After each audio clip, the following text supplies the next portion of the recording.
Bismillahirrahmanirrahim. Alhamdulillahi rabbil alamin. Wassalatu wassalamu ala asyrafil anbiya wal mursalin Sayyidina Maulana Muhammadin wa ala alihi wa sahbihi ajma'in. Pasal pertama tentang mata.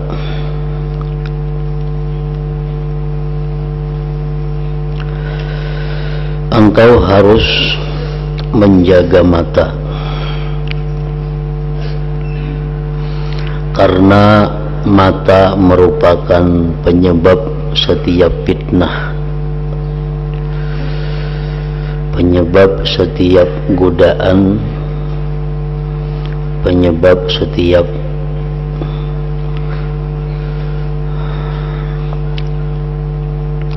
rayuan dan afat penyakit.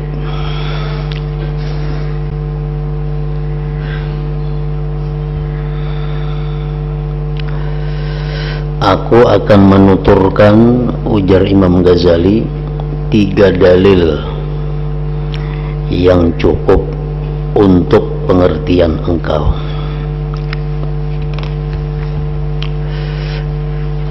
Pertama, firman Allah Ta'ala, Qul lil mu'minin yaghuddu min absarihim wa yahfazu furujahum dzalika azka lahum innallaha khabirum bima yasna'un.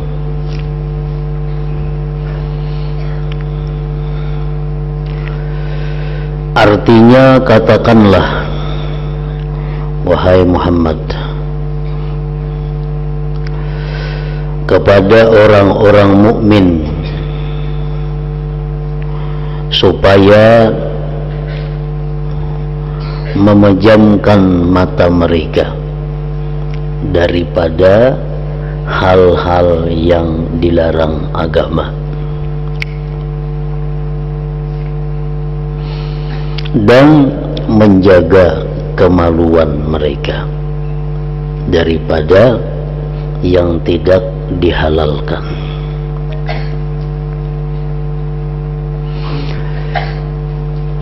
Yang demikian itu menjaga mata, menjaga kemaluan, lebih bisa membersihkan diri mereka.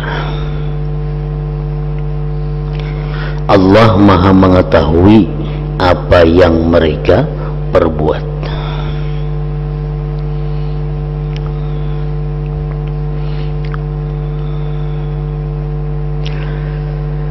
Setelah aku merenungkan ayat ini, maka mengertilah aku, pahamlah aku, bahwa meskipun ayat ini pendek, tetapi mengandung 3 arti yang mulia.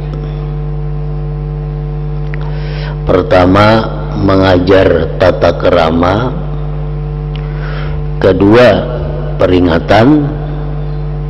Dan yang ketiga, menakut-nakuti atau ancaman. Ayat tadi mengandung 3 hal itu. Bagaimana kita hidup bertata kerama. Yang kedua, ayat tadi ada mengandung peringatan. Terakhir, mengandung ancaman.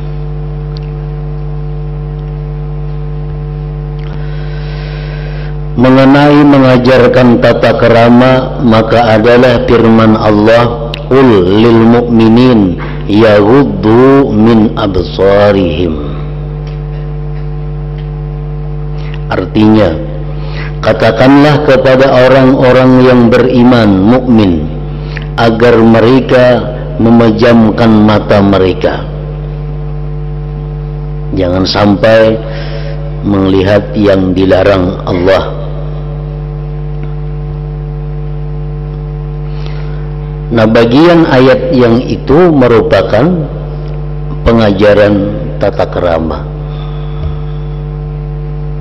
pengajaran akhlak. Orang yang menjadi hamba macam kita manusia adalah hamba, wajib tunduk melaksanakan perintah tuannya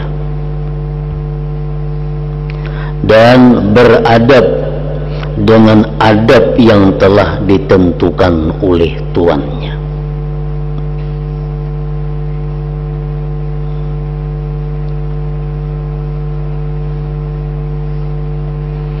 Jadi adab, ada yang mengartikan adab itu artinya adalah ma yuhmadu minal qaul wal fi'il,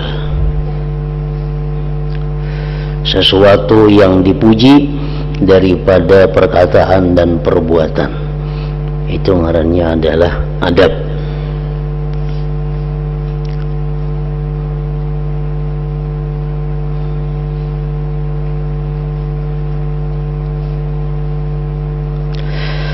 Kalau tidak, kalau hamba itu tidak beradab, tidak bertata kerama, tidak berkelakuan yang dipuji, berarti ia adalah hamba yang kurang ajar.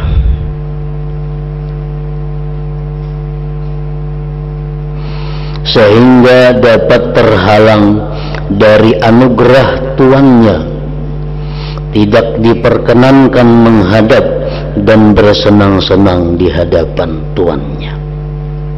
Pasti tuannya kada katuju bergabung, pasti tuannya kada katuju duduk semajelis, pasti tuannya kada katuju bersama-sama apabila si hamba ini orangnya kurang ajar, kada beradab.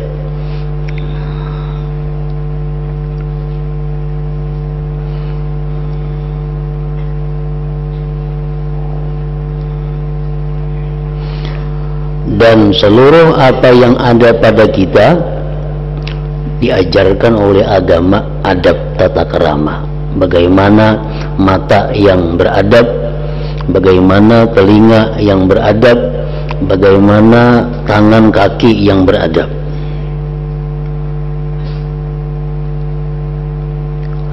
Pahamilah keterangan ini dan renungkanlah, karena di dalamnya mengandung faedah yang besar.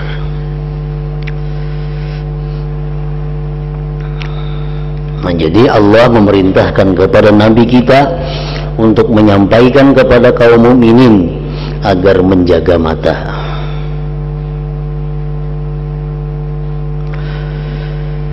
Yang kedua, ayat tadi mengandung peringatan, adalah firman Allah Ta'ala, dzalika azka lahum.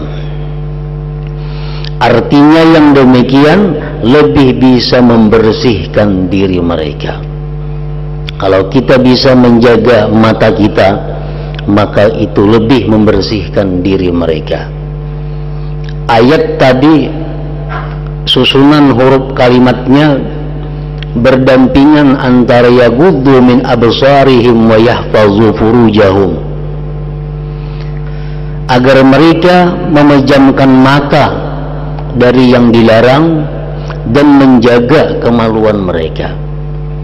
Nah, itu ayat berdampingan dua masalah, menjaga mata, menjaga kemaluan. Artinya kalau orang itu bisa menjaga matanya, otomatis kemaluannya pun akan terjaga. Tapi kalau orang kada bisa menjaga matanya, nah kemaluannya pun kada akan terjaga. Ini berlaku baik untuk laki-laki atau untuk perempuan. Orang yang suka berzina itu pasti pada mulanya adalah kada bisa menjaga matanya.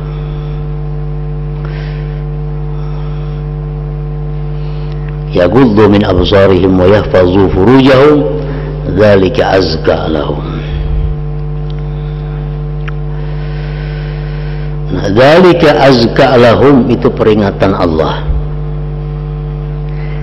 Firman ini bisa digunakan untuk dua arti. Satu, yang demikian yakni memejamkan mata lebih dapat membersihkan hati orang-orang yang beriman. Kata az-zakat, azka tuh itu berarti bersih. At-tazkiyatu berarti membersihkan. Yang kedua, yang demikian lebih dapat meningkatkan kebaikan mereka.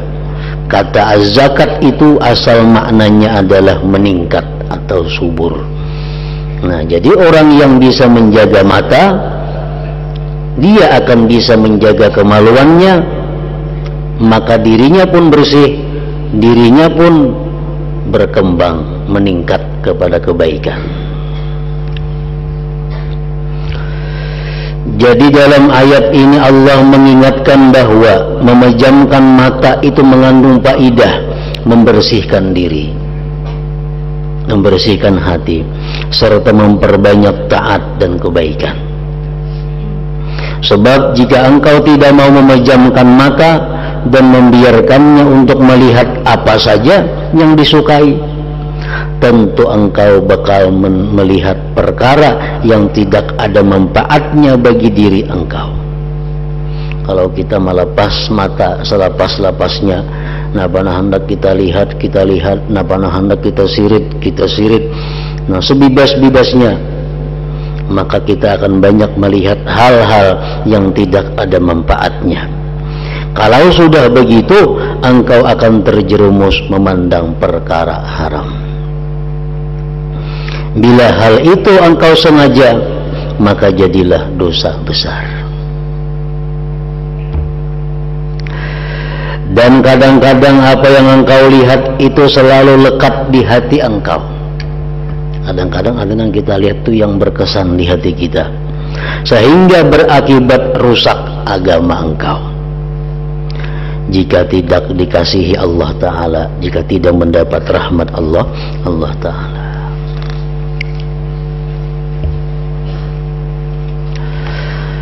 Telah diriwayatkan bahwa seseorang itu kadang-kadang melihat dengan sekali pandang yang hatinya menjadi rusak.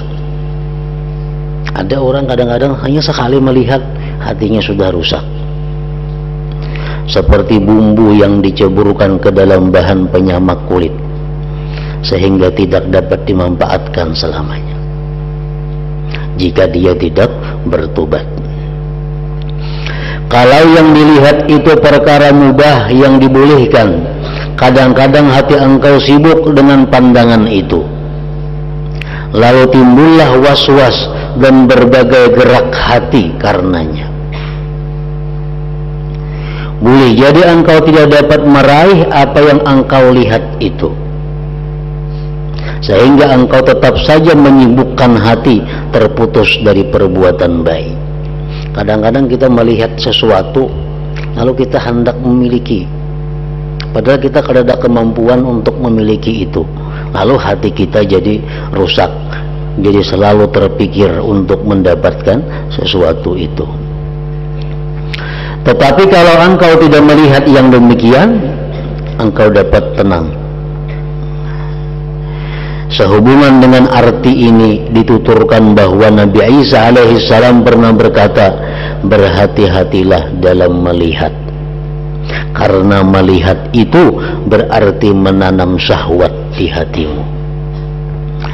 Cukuplah tanaman syahwat itu sebagai suatu fitnah bagi seseorang. Asy-Syaikh Zunnun Al-Misri berkata, betapa baik perkara yang menghalangi syahwat, yaitu memejamkan mata. Perkara yang paling baik untuk menjaga syahwat kita, syahwat itu artinya keinginan-keinginan. Betapa baik perkara yang menghalangi syahwat, keinginan-keinginan, yaitu memejamkan mata. Artinya orang yang menjaga matanya dengan baik, maka syahwatnya pun, keinginannya pun akan baik. Bagus sekali ucapan seorang penyair, wa anta idza arsalta tarfaka raida liqalbika yawman atba'atkal manaziru ra'aita alladhi la kullahu anta qadiru alaihi wala an ba'dihi anta sabiru. Artinya, engkau apabila melepaskan pandangan matamu sebagai utusan hatimu pada suatu hari, bila mana kita membiarkan mata kita melihat apa yang kita kehendaki, maka apa yang engkau lihat itu tentu akan memayahkan dirimu. Engkau melihat sesuatu yang tidak sanggup engkau tangani, engkau miliki seluruhnya, dan untuk menangani sebagiannya engkau tidak akan bisa bersabar. Nah, jadi kalau begitu, kapan saja engkau mau menahan penglihatan, mau menjaga mata, tidak mau melihat apa yang tidak ada gunanya bagi diri engkau dan bukan merupakan suatu hal penting bagi engkau, tentu bersih hati engkau, kosong dan nyaman, jauh dari gangguan dan selamat dari afat, penyakit hati, serta semakin banyak kebaikan engkau. Karena itu, ingat-ingatlah keteranganku yang mengumpulkan banyak kebaikan itu. Semoga Allah memberikan taufik dengan karunia-Nya dan kemurahan-Nya. Amin ya rabbal alamin. Adapun mengenai menakut-nakuti yang terkandung dalam ayat tersebut di atas, yaitu firman Allah Ta'ala, innallaha khabirum bima yasna'un. Artinya, sungguh Allah maha mengetahui apa yang mereka perbuat. Nah, ini ancaman. Katakan wahai Rasul, agar orang beriman itu menjaga mata, menjaga kemaluan. Nah, itu pengajaran Tuhan, tata kerama. Tuhan mengingatkan, dzalika azkalahum, yang demikian itu lebih baik bagi diri mereka, lebih bersih bagi diri mereka. Itu peringatan. Diancam Tuhan dengan ujung ayat ini, Allah maha mengetahui apa yang mereka lakukan. Nah, itu merupakan ancaman.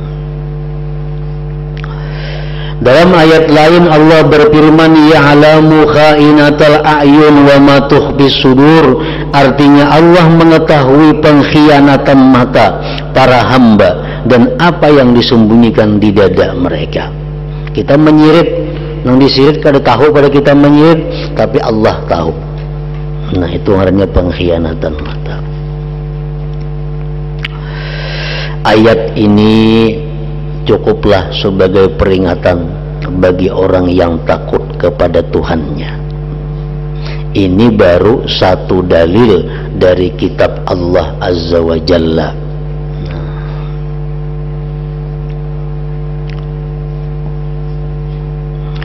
Para ulama fikih mereka menyimpulkan beberapa hal yang mana kita wajib menjaga mata kita. Dari yang pertama, mereka mengatakan an-nawaru ila syai'in min jami'i badadin nisa al-ajnabiyat.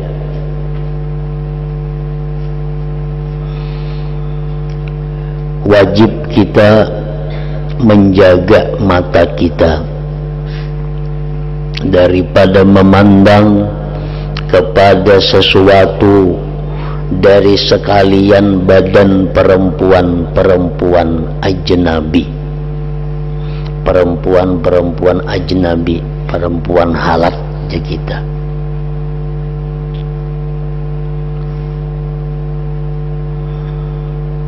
Seluruh tubuh perempuan dilarang laki-laki melihat tanpa ada keperluan yang dibolehkan oleh agama. Walaupun yang sudah terpisah dari tubuhnya, walaupun yang sudah terpisah dari tubuhnya. Makanya perempuan itu disuruh kalau memotong rambut, memotong kuku supaya dipatak, ditanam, dikubur kukunya itu, rambutnya itu. Kenapa? Karena orang memandang, laki-laki memandang itu masih diharamkan. Nah, bagi perempuan pun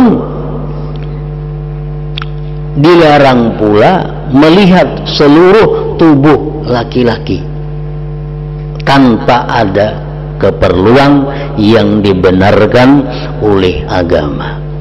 Ini pendapat yang mu'tamad. Jadi bukan hanya laki-laki yang kada boleh melihat bibinian, bibinian boleh lah, kada mau sama aja kada boleh juga.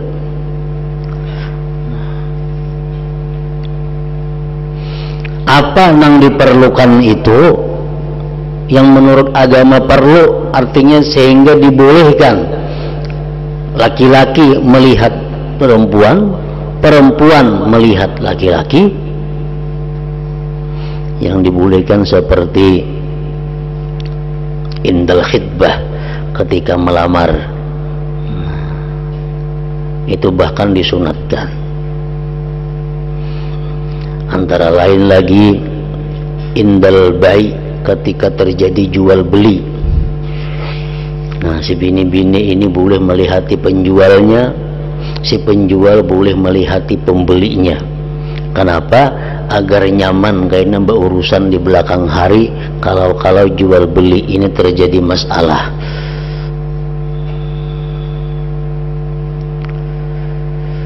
Dibolehkan lagi antara lain dalam rangka pengobatan yang tidak ada yang bisa mengobati selain lawan jenis, maka boleh dia memandang kepada tempat yang diobatinya itu.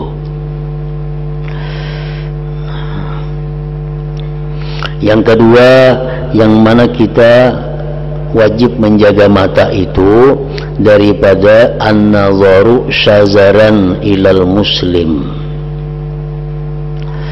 memandang dengan pandangan yang menghinakan kepada sesama Muslim, sesama umat Islam. Pandangan menghinakan, pandangan memperinting, pandangan meremehkan kepada sesama Islam, nah itu diharamkan. Dijaga mata jangan sampai demikian. Yang ketiga, an-nazaru ila aurat walau ma'attihadil jinis, memandang kepada aurat sekalipun sama jenis.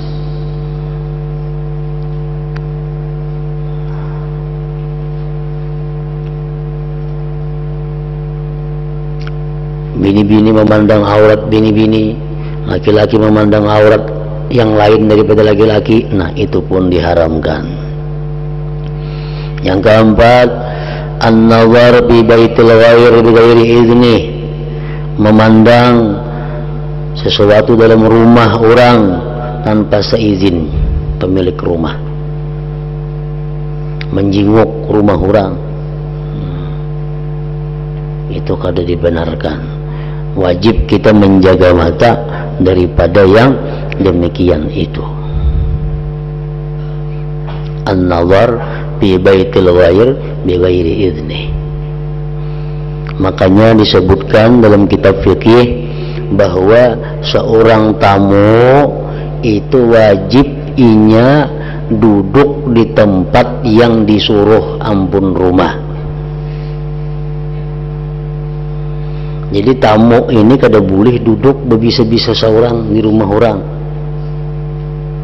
Tamu itu wajib duduk di tempat yang disuruh oleh ampun rumah. Misal kita berilang ke rumah orang, duduk sini aja orang, nah di situ bang kita duduk. Jangan rak lawang aja nah kada boleh nih tuh. Jadi kalau kita menamu ke rumah orang, apapun acaranya, baruhan kah atau berilang kah, belajar ampun rumah, dudukan di sini, di situ bang dudukan. Kenapa? Karena ampun rumah itu menyuruh dudukan di situ ada maksud, pasti ada tujuannya. Kita ampun rumah menyuruh tamu duduk di sini, itu pasti ada tujuan. Karena apa? Amun tamu duduk di sini pas teka dapur kena penglihatan makanya. Amun tamu duduk di sebelah sini pas teka kamarku kayaknya jangan pandangannya. Jadi kita mengandak tamu supaya aman dudukkan di sini. Nah, jadi tamu itu bukan mentang-mentang menamu ke situ kamari di rumah orang boleh kada. duduknya pun sesuai dengan kehendak yang diilangi. Sebab memandang ampun orang nang dalam rumah itu tanpa seizin itu adalah termasuk yang diharamkan di dalam agama.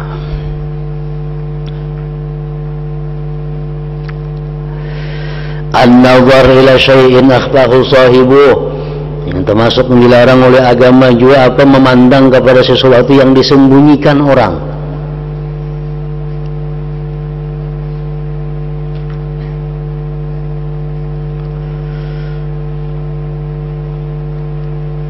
Memandang kepada sesuatu yang disembunyikan orang. Contohnya memandang barang-barang orang yang dalam lemari itu kan disembunyikan orang. Kalau boleh kita membuka lemari orang tanpa seizin ampunnya. Memeriksa selipi dompet orang kada boleh, karena di situ mungkin ada barang-barang nang orangnya itu kada katuju dilihat orang lain.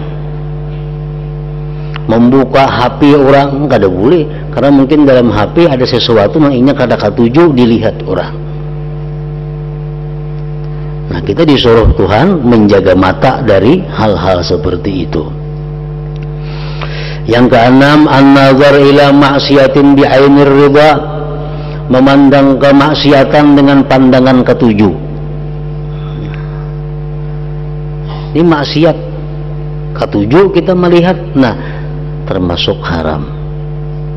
Allah menyuruh Nabi kita agar kita menjaga mata dari hal-hal yang seperti itu. Kalau kita melihat maksiat tapi dengan pandangan yang benci, itu ada jadi masalah. Ini kita melihat kemaksiatan dengan penglihatan yang setuju, penglihatan yang senang. Nah, jadi itu antara lain para ulama menyimpulkan agar mata kita dijaga daripada perkara-perkara tadi. Dalil kedua yaitu apa yang kuriwayatkan dari Rasulullah sallallahu alaihi wasallam yang bersabda, innan nawara ila mahasinil mar'ati sahmum masmum min sihami iblis, faman tarakaha azaqahu Allah ta'ala ta'ma ibadatin tasurruhu. Sungguh memandang kepada kecantikan perempuan itu sama dengan panah beracun di antara panah-panah iblis.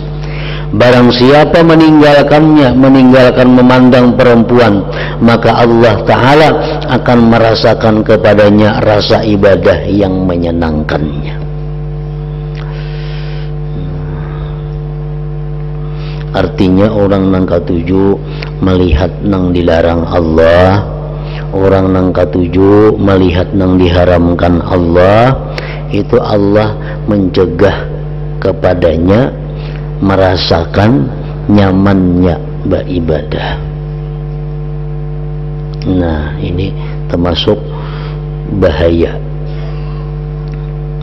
Orang yang kada mampu menjaga matanya dari memandang yang diharamkan Allah, maka Allah akan mencegah inya merasakan nyamannya beribadah itu. Padahal nyamannya ibadah itu merupakan bukti keimanan seseorang.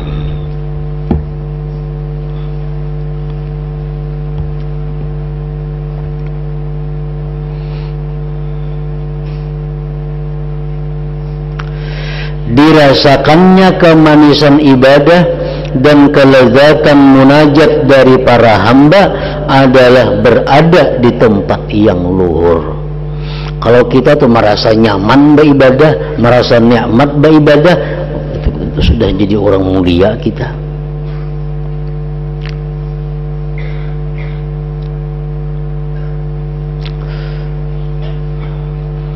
Dan jarang sekali, langka sekali orang yang merasakan manisnya ibadah itu, kecuali orang yang benar-benar imannya kuat, imannya dalam.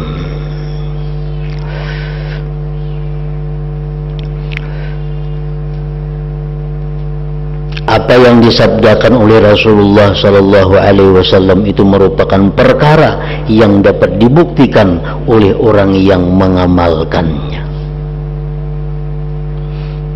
kita nih merasa sembahyang kada nyaman. Arti kada nyaman tuh sembahyang nih karena takutan benar aja, kada sembahyang takutan. Nah, kita baca Quran kada nyaman, berzikir kada nyaman. Nah, mungkin salah satu penyebabnya adalah dari mata. Selama ini kita lepas mata kita tanpa kendali. Nah, ini bisa dibuktikan ujar Imam Ghazali, bisa dibuktikan. Coba beberapa hari kita jaga mata kita daripada memandang yang diharamkan Allah. Ya, sekurang-kurangnya 3 hari. 3 hari kita jaga mata kita bujur-bujur. Nah, selanjutnya kita sembahyang, selanjutnya kita berzikir, maka kita akan ada mendapat rasa kenyamanan, kenikmatan di dalam dalam ibadah itu.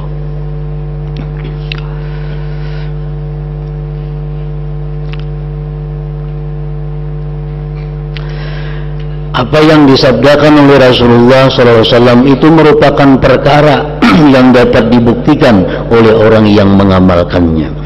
Karena apabila orang itu menahan diri dari memandang perkara yang tidak bermanfaat, tentu dapat merasakan kelezatan ibadah dan kemanisan taat kepada Allah, serta dapat merasakan kebeningan hati yang belum pernah dirasakan sebelumnya.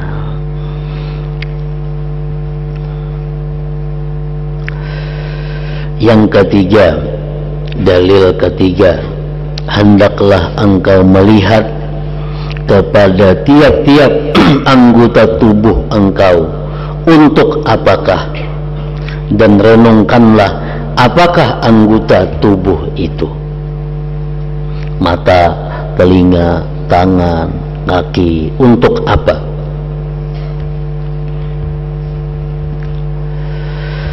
Engkau harus menjaga anggota tubuh itu menurut kegunaannya. Kaki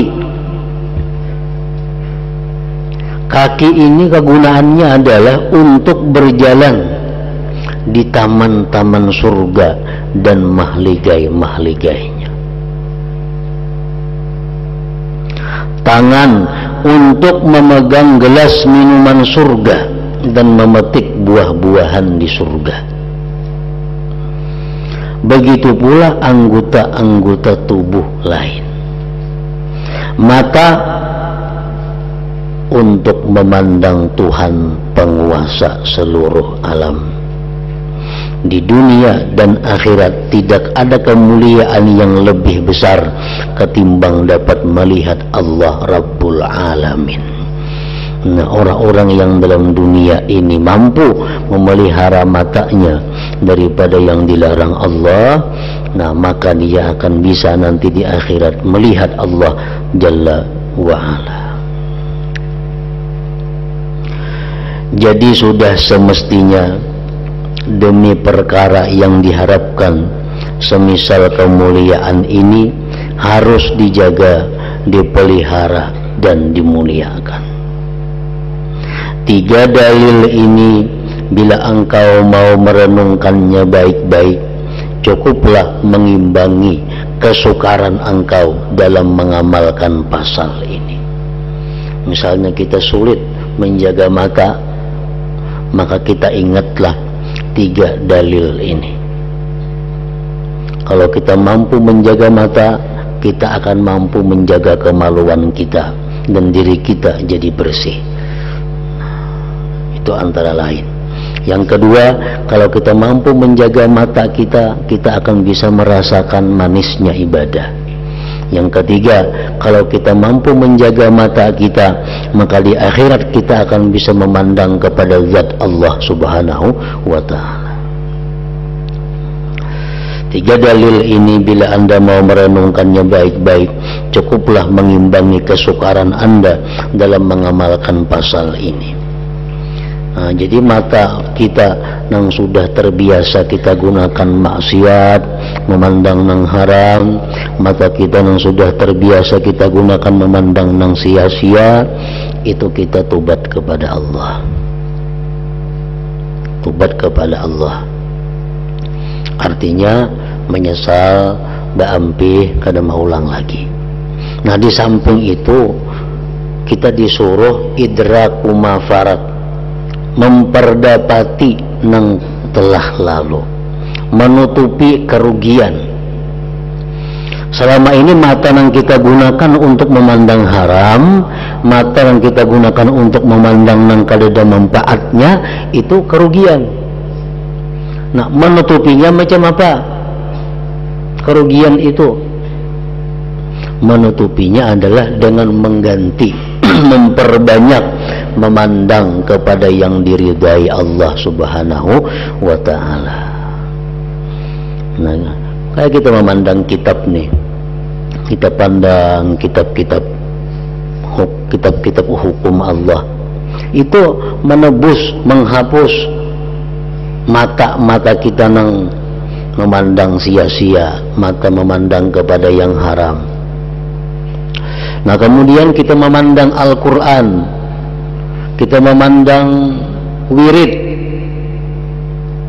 memandang ratib, memandang hadis-hadis Nabi, itu mata kita merupakan penghapusan kepada hal-hal dahulu yang kita gunakan memandang kejahatan yang kada ada manfaatnya. Jadi kalau kita banyak menggunakan mata di dalam hal yang kada baik, walaupun kita hafal, hendaknya kita baca Quran, baca Yasin, berbuku aja kita hafal Yasin. Cuma berhubung kita ini banyak melihat yang kada baik, baik kita baca Quran, baca Yasin itu. Kenapa? Menebus kesalahan mata, menebus kesalahan mata.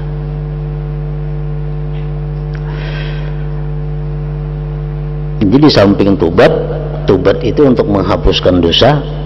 Nah, untuk menambah kebaikannya, menutupi kerugiannya, nah itu dengan menggunakan mata pada hal-hal yang disukai oleh Allah, seperti memandang hal-hal tadi, memandang Al-Quran, memandang hadis-hadis Rasulullah, memandang kitab-kitab yang kita baca ini, itu semuaan.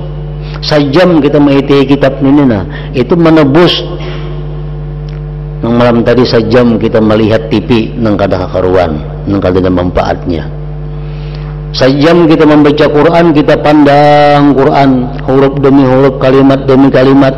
Nah itu sajam ini menebus sajam kita menggunakan mata sebelumnya kepada nang sia-sia.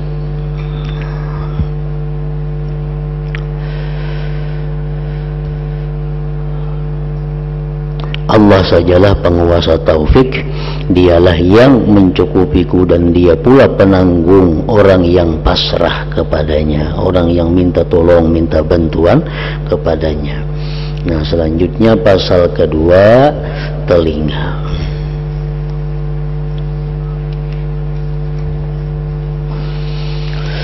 Al-Hadratin Nabi sallallahu alaihi wasallam, Al-Fatihah. A'udzubillahi minasyaitonir rajim. Bismillahirrahmanirrahim.